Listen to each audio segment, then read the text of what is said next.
very easy access to the school.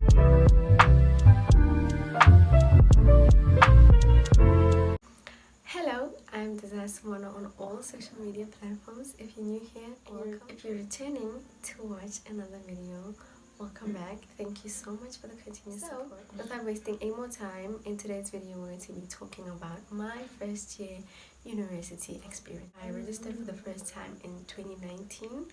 So yeah, after receiving matric results, it went like UNISA actually, and universities that were in Pretoria like your TET, all those things were my first option because I wanted to choose comfort, over courage. I wanted to be closer to home, and that is what my parents wanted, that is what my family wanted, to monitor me and all those things, right? So when registration opened, UNISA opened first. UNISA always opens first.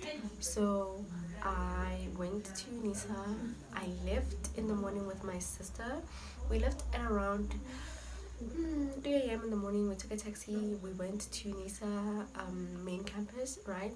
And then when we got there was this queue yomhlanga, because when we got there it was like 3:45 around that time, but already there was a queue. It was still a time where the system of on-campus registration was very active, right? We went there, the SRC is there, they are helping, but we feel like they're not doing enough, right? I was admitted on both the choices that I had, which was Bachelor of Education and LLB, right? I had the acceptance to them. But you know that with universities, your acceptance is subject.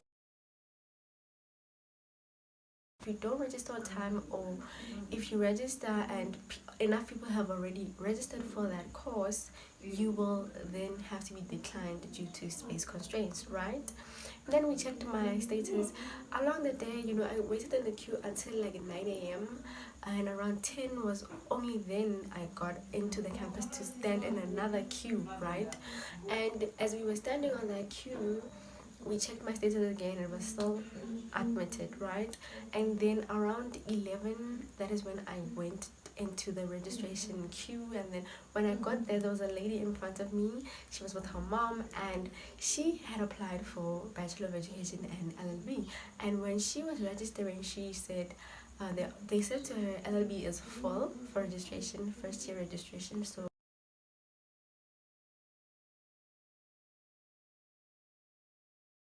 when it was time for me to register,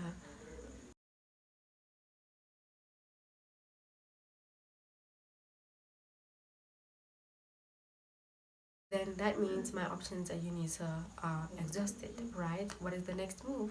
I weigh my options. Universities like University of Johannesburg start to respond, UCT, University of Western Cape, all those things, but I have to think about access, moving to a whole new province at that age. I was only 18 at that time. Moving to a whole new province, knowing nobody, and lack of information. There's always this saying that I've always heard when I was growing up that says, right?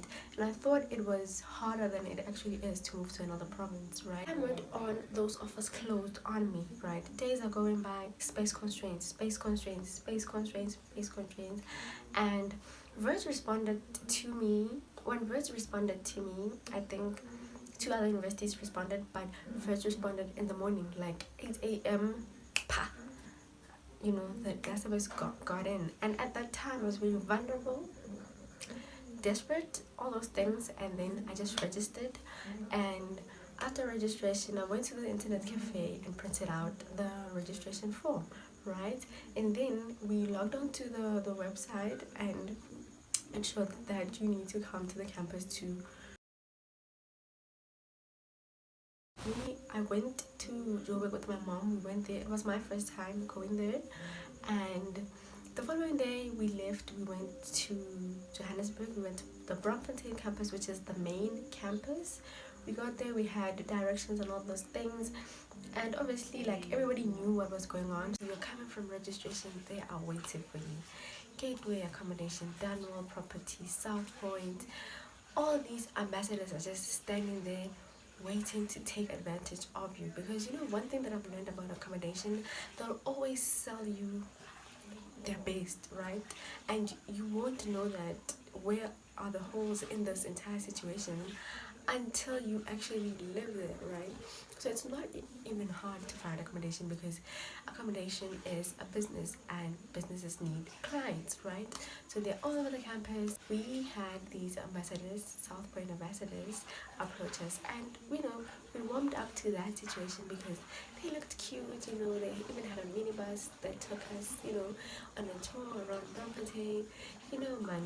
Marketing is power, so that marketing was very strong. And then we went to look at a couple of buildings, and I lived at Gelden Hayes house on Jerson Street next to Pick and Building. Was amazing. I did not have any complaints. Well, there were a few here and there, but there is nothing in life that doesn't have holes. But one thing that I would say is that I really enjoyed it so much because I was living alone. Very easy access to the school. It was faster actually to access campus from before the 56 building that is there, the nice one, the big one, right?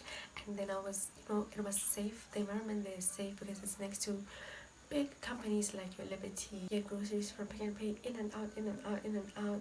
Laundry services. But everyone who I know to this date that I haven't lost, I met them in that building, and I'll forever be grateful for that.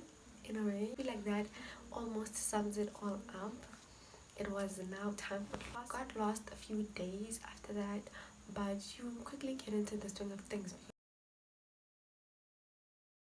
I believe within 10 minutes from that time, an email will be sent out to confirm that situation.